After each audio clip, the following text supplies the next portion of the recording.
Hello students, कैसे हैं आप लोग। आज की इस वीडियो में हम बात करेंगे एक्सरसाइज 3.3 के बारे में। और इस एक्सरसाइज 3.3 में जो टॉपिक्स दे रखे हैं वो हैं ट्रांसपोज ऑफ ए मैट्रिक्स और उसके साथ साथ सिमेट्रिक और स्क्यू सिमेट्रिक मैट्रिसेस से रिलेटेड कुछ क्वेश्चंस। तो इस एक्सरसाइज 3.3 के हम शुरुआत के सिर्फ 7 क्वेश्चंस को डिस्कस करेंगे, बाकी जो बचे हुए क्वेश्चंस हैं उनको नेक्स्ट वीडियो में डिस्कस करेंगे।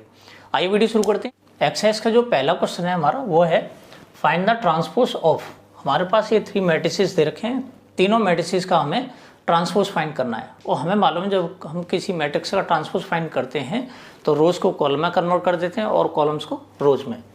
तो यहाँ फर्स्ट वाले पार्ट की जब हम बात करते हैं तो फर्स्ट वाले पार्ट में अगर इसको हम ए कंसीडर कर लेते हैं तो 5 1/2 -1 और इसका हमें ट्रांसपोज फाइंड करना है। तो हम ये देखते हैं इसमें जो नंबर ऑफ रोज और नंबर ऑफ कॉलम्स कितने हैं, यानी इसका ऑर्डर क्या है।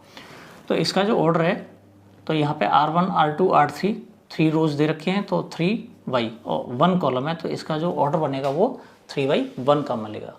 अब इसके बाद बात करते हैं इसके ट्रांसपोज की। तो ट्रांसपोज में हमें मालूम है जो नंबर ऑफ कॉलम्स है वो नंबर ऑफ रोज में कन्वर्ट हो जाते हैं और जो नंबर ऑफ रोज है वो नंबर ऑफ कॉलम्स कन्वर्ट हो जाते हैं, यानी इसका जो ऑर्डर है वो रिवर्स हो जाएगा। अगर किसी मैट्रिक्स का ऑर्डर m/n है तो उसके ट्रांसपोज का जो ऑर्डर होगा वो n/m का हो जाएगा।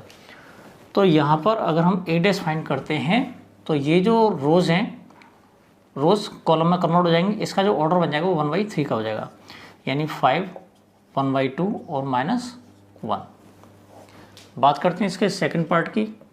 अगर इसको हम b कंसीडर कर लें तो 1 -1 2 और 3 ये 2/2 ऑर्डर का है तो इसका जो ट्रांसपोज मिलने वाला है उसका ऑर्डर भी 2/2 का हो जाएगा। तो अगर हम b' फाइंड करें या bt फाइंड करें एक ही बात है। तो जो रोज है उनको कॉलम्स में कन्वर्ट कर लेंगे तो ये जाएगा 1 2 -1 और 3, ये भी 2/2 ऑर्डर का मिल जाएगा। बात करते हैं इसके थर्ड पार्ट की। थर्ड पार्ट को अगर हम c कंसीडर कर लें तो -1 5 6 इधर √3 5 6 और इधर 2 3 -1, ये 3/3 ऑर्डर का है। और हमें मालूम है ये जो 3/3 ऑर्डर का है इसका जो ट्रांसपोज करेंगे हम तब भी हमें 3/3 ऑर्डर का मिलेगा। तो c' मिलेगा हमें इसकी रोज को कॉलम में कन्वर्ट करने से मिल जाएगा। तो -1 5 6 √3 5 6 और इधर 2 3 -1, ये भी 3/3 ऑर्डर का मैट्रिक्स मिल जाता है हमें। हमारे पास जो दूसरा क्वेश्चन है वो है अगर a 3/3 ऑर्डर का एक मैट्रिक्स दे रखा है उसके साथ साथ b भी 3/3 ऑर्डर का मैट्रिक्स दे रखा है तो हमें वेरीफाई करना है कि a + b का जो ट्रांसपोज होगा वो transpose of a + transpose of b के इक्वल होगा। इसके साथ साथ a - b का जो ट्रांसपोज होगा वो transpose of a - transpose of b के इक्वल होगा। आइए इसका फर्स्ट पार्ट देख लेते हैं सबसे पहले। तो इसमें जो मेन ऑपरेशन होगा सबसे पहले हम a + b फाइंड करेंगे। a + b फाइंड करने के बाद में फिर उसका हम ट्रांसपोज फाइंड करेंगे। तो जब हम a + b फाइंड करते हैं तो इन दोनों मैट्रिसेस का सम हो जाएगा। मैं इसको डायरेक्ट लिख रहा हूँ, यानी इसके जो करस्पॉन्डिंग एलिमेंट्स हैं उन सब का हम सम फाइंड कर लेंगे। तो -1 -4 -5 हो जाएगा, 2 1 3 हो जाएगा, इधर 3 और -5 -2 हो जाएगा, 5 1 6 हो जाएगा, 7 2 9 हो जाएगा, इधर 9 + 0 9 हो जाएगा, -2 1 -1 हो जाएगा, 1 3 4 हो जाएगा और 1 1 2 हो जाएगा। ये हमें जो मिलता है वो a + b मिलता है। अगर हम इसका a + b होल्डेज फाइंड करते हैं तो इसका मतलब ये होगा कि हमें जो a + b मिला है उसका ट्रांसपोज फाइंड करना है। तो हम इसको LHS का नाम भी दे सकते हैं। तो LHS = a + b होल्डेज यानी a + b का ट्रांसपोज। तो ट्रांसपोज करने के लिए हम क्या करेंगे, ये जो a + b हमें रिजल्ट मिला है इसकी रोज को कॉलम्स में कन्वर्ट कर देंगे। तो ये हमारे पास मिलेगा -3 -2 जो नंबर्स हमें दे रखे हैं, एलिमेंट्स दे रखे हैं जो रोज में उनको हम कॉलम्स में कन्वर्ट कर देंगे।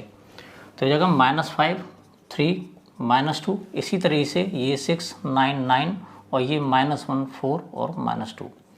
तो हमें ये LHS मिल चुका है। इसके बाद फिर हम फाइंड करेंगे a' + b'। हमें मालूम है कि जो a' मिलेगा तो वो a का ट्रांसपोज है और जो b' है वो b का ट्रांसपोज है। तो हम डायरेक्ट a' + b' फाइंड कर रहे हैं।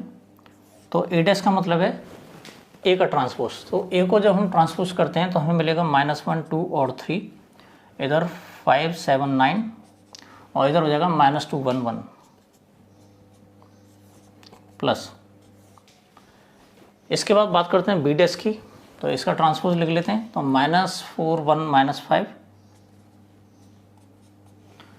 1 2 0 और 1 3 4 1 3 1 सॉरी। अब हम इन दोनों को ऐड कर लेते हैं। तो ऐड करने का मतलब इसके जो करस्पॉन्ड एलिमेंट्स हैं उन सबका सम फाइंड हो जाएगा। तो -1 -4 -5 मिल जाएगा, 5 1 6 हो जाएगा और इधर -2 + 1 -1 मिलेगा हमें, और इधर 2 7 1 को इसके साथ में हम ऐड करेंगे तो 2 1 3 हो जाएगा, 7 2 9 हो जाएगा, इधर 1 3 4 हो जाएगा। इधर इसको भी ऐड कर लेंगे तो 3 - 2 तो ये 3 - 5 तो -2 हो जाएगा, इधर 9 0 9 हो जाएगा और इधर 1 1 2 हो जाएगा। तो हम देखते हैं इसका कंपैरिजन अगर हम इसके साथ करते हैं तो ये जो हमें दे रखा है मैट्रिक्स वो है A + B का ट्रांसपोज, यानी ये LHS के इक्वल है। ये था इसका फर्स्ट पार्ट। आइए इसका सेकंड पार्ट देख लेते हैं। सेकंड पार्ट में हमें दे रखा है कि A - B का जो होल्डेस यानी A - B का जो ट्रांसपोज होगा वो transpose of A - transpose of B होगा। तो इसके लिए सबसे पहले हमें A - B फाइंड करना पड़ेगा, उसके बाद में जो मैट्रिक्स मिलेगा उसका हम ट्रांसपोज फाइंड करेंगे। तो सबसे पहले A - B फाइंड कर लेते हैं हम।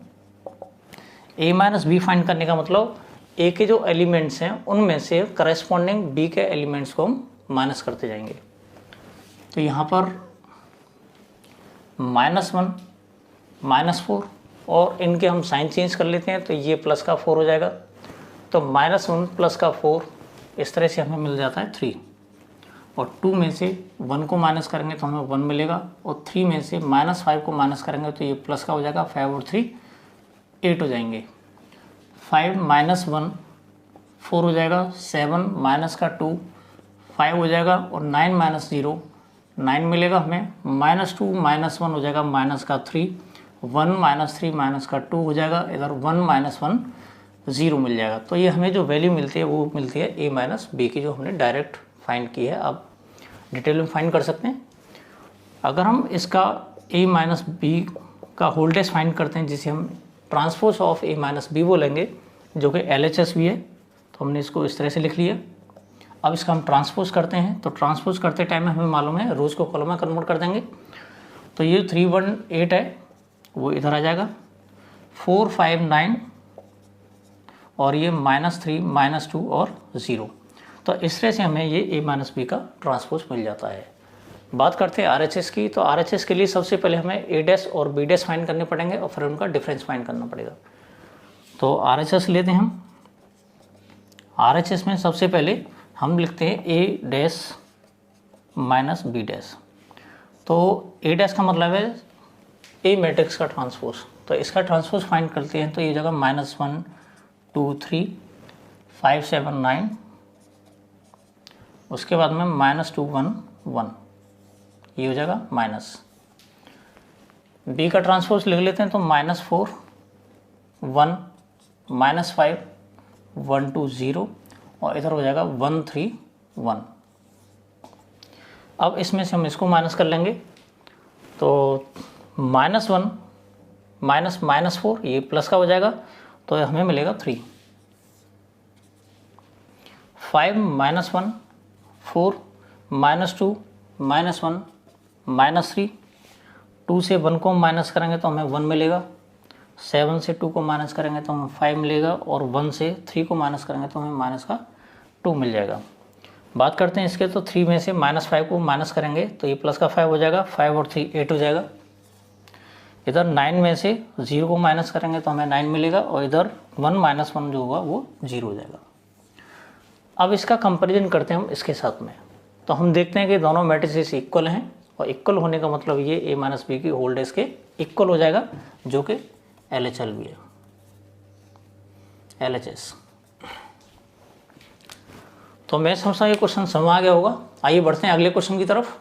क्वेश्चन थर्ड है हमारे पास, if a dash equals to a and b ये है, यानी हमें ये जो वैल्यू दे रखी है वो ए डैश की दे रखी है, ये बी की दे रखी है, तो हमें वेरीफाई करना है कि ए प्लस बी का जो होल डैश होगा वो ए डैश प्लस बी डैश के इक्वल होगा। तो यहाँ पर सबसे पहले हम ये देखते हैं कि हमें ए की जरूरत पड़ेगी जो इसमें दे नहीं रखा है, इधर ए डैश और बी डैश की जरूरत है जिसमें बी डैश की जरूरत पड़ेगी। ए डैश हमारे पास ऑलरेडी है तो इससे हम बी डैश फाइंड कर लेंगे और इनको हम LHS RHS में वैल्यूज पुट करेंगे तो दोनों को वेरीफाई करना है कि दोनों इक्वल होंगे।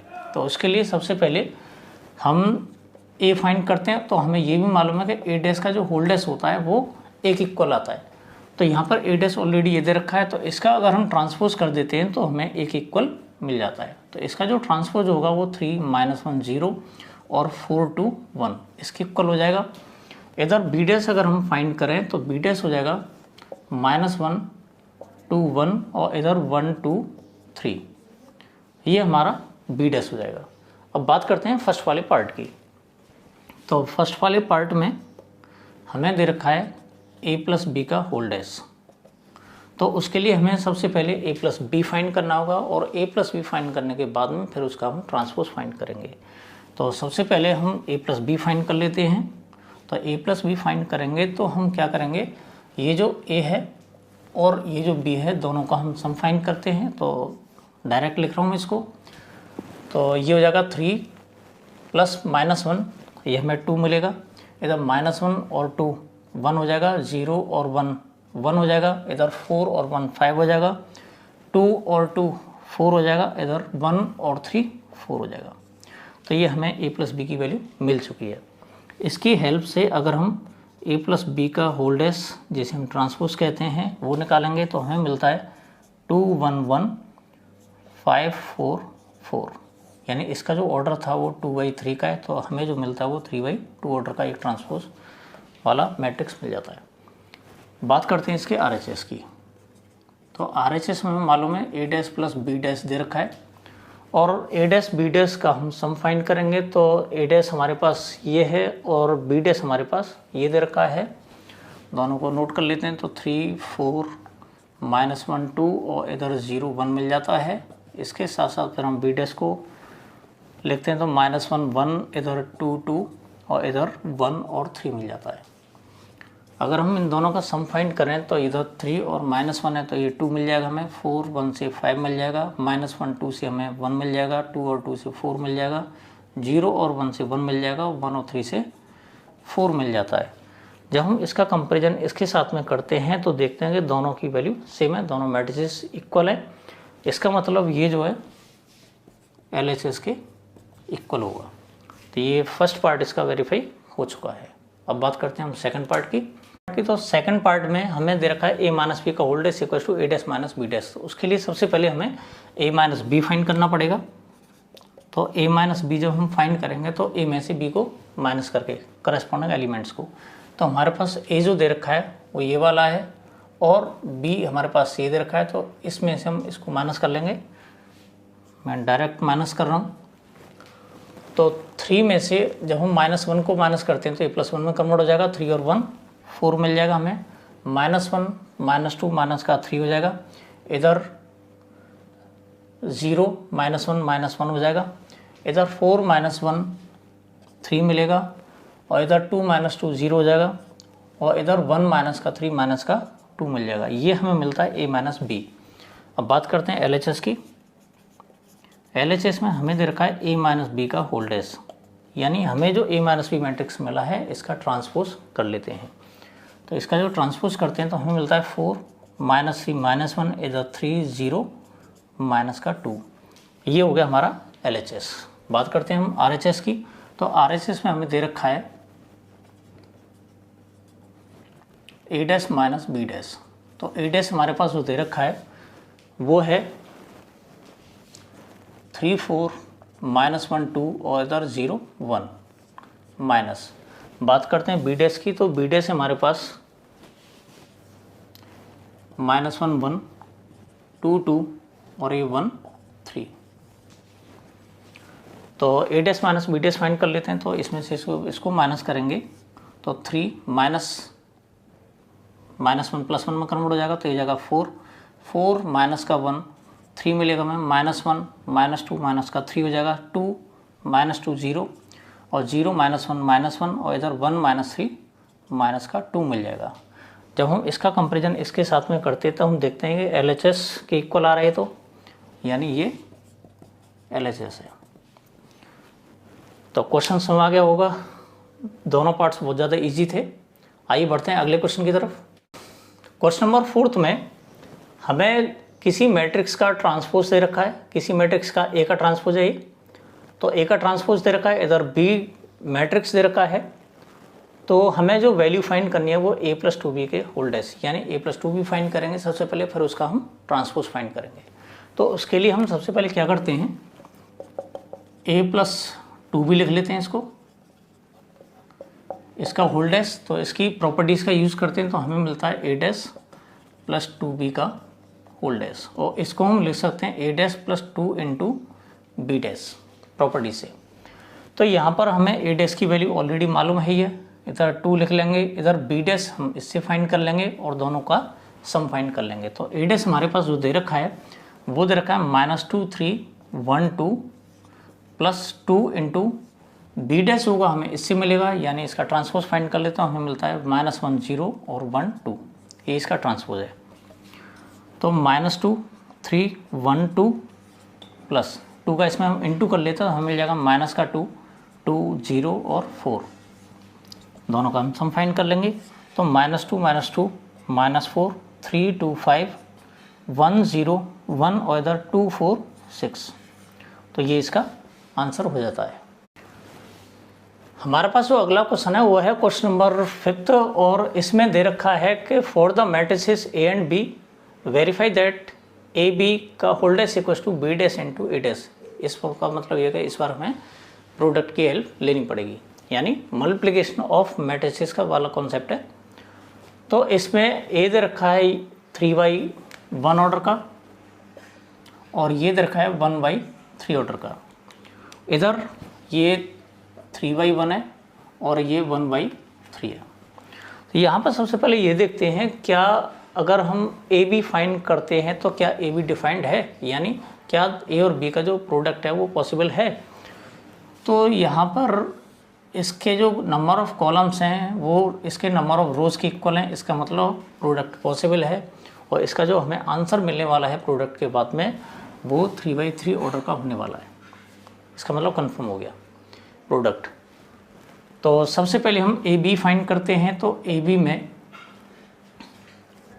1 -4 3 और इधर ये हो जाएगा 1 -1 2 और 1, क्योंकि ये 3/1 का है, इधर 1/3 का है, दोनों का प्रोडक्ट पॉसिबल है और हमें जो मैट्रिक्स मिलने वाला है वो 3/3 ऑर्डर का होगा।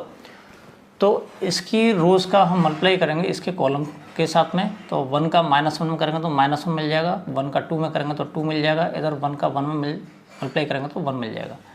अब आप लोग कहेंगे सर पिछले क्वेश्चंस में हमने जब मल्टीप्लाई किया था तो जो करस्पॉन्डिंग एलिमेंट्स थे उनको हम ऐड भी करते गए थे, लेकिन एडिशन के लिए इनके पास में कुछ है ही नहीं, यानी अगर यहाँ पर कुछ और भी होता तो उसका मल्टीप्लाई इसके साथ में करने के बाद में तब हम इसको ऐड कर सकते थे।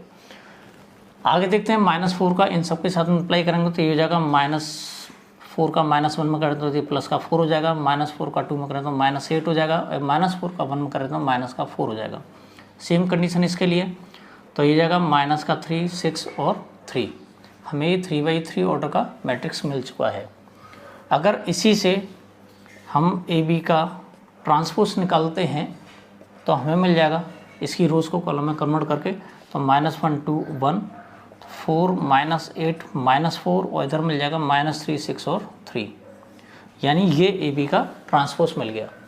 बात करते हैं हम A डैश और B डैश की, तो इसमें अगर हम A डैश फाइंड करेंगे तो ये 3/1 ऑर्डर का है, तो ये कन्वर्ट हो जाएगा 1/3 के में, यानी 1 -4 3 हो जाएगा। और इधर B डैश फाइंड करते हैं तो B डैश का जो ऑर्डर B का जो ऑर्डर है वो 1/3 का है और ये कन्वर्ट हो जाएगा 3/1 में, यानी ये मिलेगा हमें -1 2 और 1। बात करते हैं इसके RHS की, तो RHS में हमें लेना है B dash into A dash, तो B dash into A dash find करते हैं तो ये जाएगा -1 2 और 1, और इधर वो ये हो जाएगा 1 -4 और 3। देखिए ये वाली कंडीशन आ रही है, इसका मतलब प्रोडक्ट पॉसिबल है। और प्रोडक्ट फाइंड करते हैं तो हमें मिल जाता है, इसके साथ मल्टीप्लाई करेंगे तो ये -1 इधर हो जाएगा 4 और इधर हो जाएगा -3। 2 का मल्टीप्लाई करते हैं तो ये हो जाएगा 2 -8 6 और इधर 1 का मल्टीप्लाई करते हैं तो 1 -4 और ये हो जाएगा 3। जब हम इसका कंपैरिजन इसके साथ करते हैं तो हम देखते हैं कि दोनों की वैल्यू सेम है। तो इस तरह से हम कह सकते हैं कि ए बी का जो होल डैश होगा, यानी ए बी का जो होल डैश है वो बी डैश इंटू ए डैश के इक्वल आ जाता है। तो ये पार्ट समझ आ गया होगा। मैं उम्मीद करता हूँ इसका जो सेकंड पार्ट है वो आप आसानी से सॉल्व कर सकते हैं, ये आपके लिए सॉल्व करने के लिए।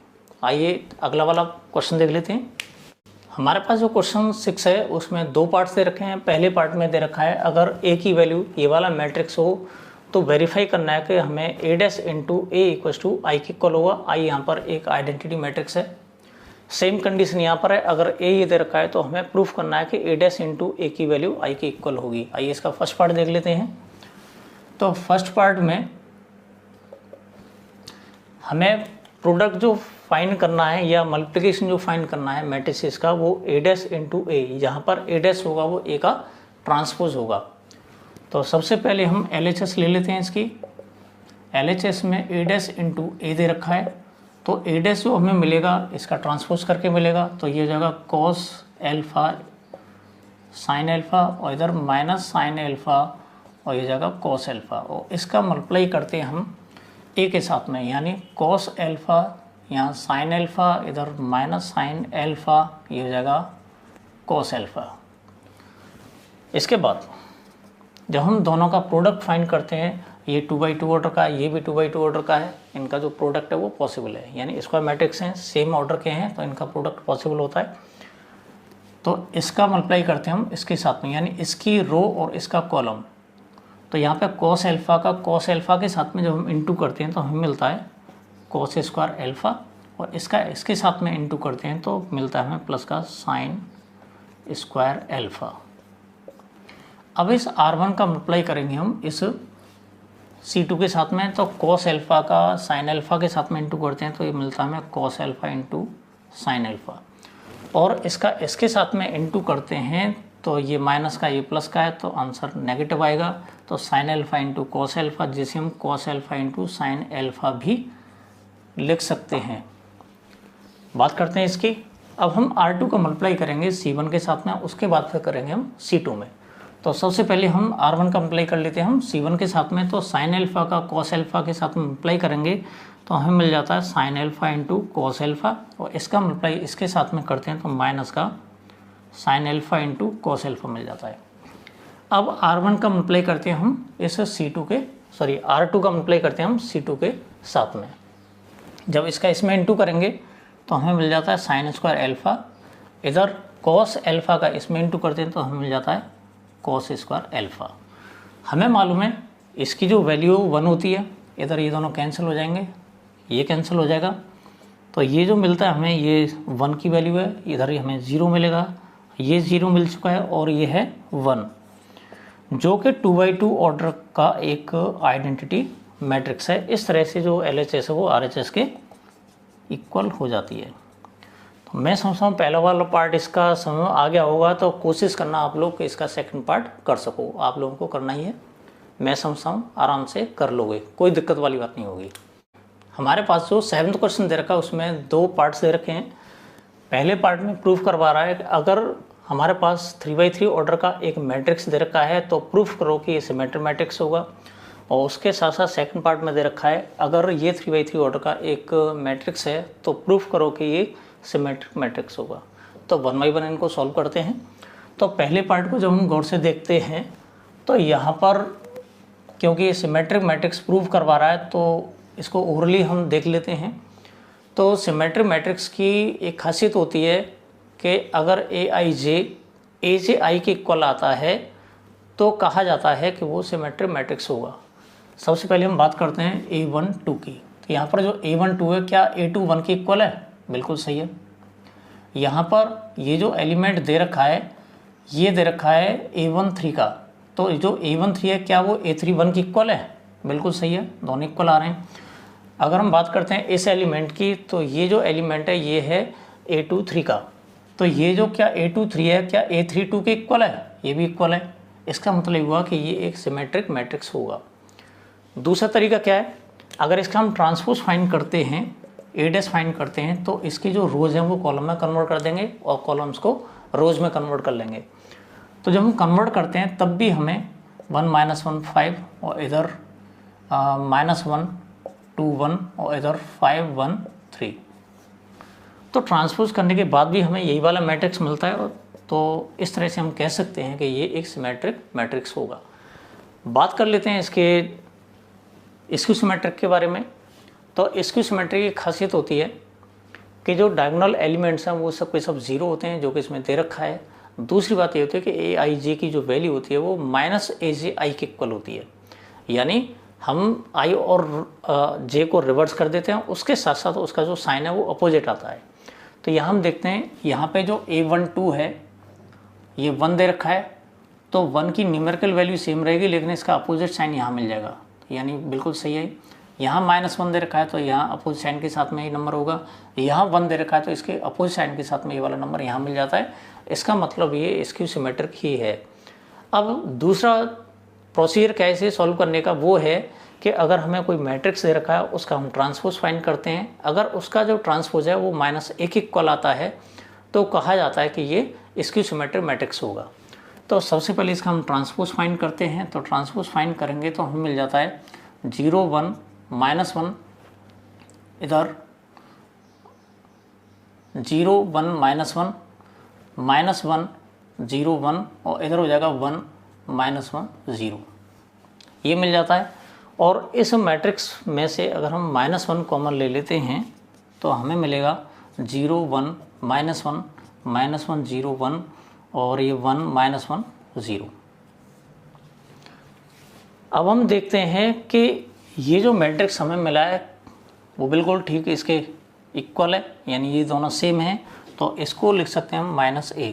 और हमें ये भी मालूम है कि जब A' की वैल्यू -A के इक्वल आती है तो कहा जाता है कि ये जो मैट्रिक्स दे रखा है एक स्क्यू सिमेट्रिक मैट्रिक्स होगा। तो मैं समझता हूँ आज के वीडियो के सारे क्वेश्चन समझ आ गए होंगे। मिलते हैं अगले वीडियो में बाकी बचे हुए क्वेश्चंस के साथ में, तब तक के लिए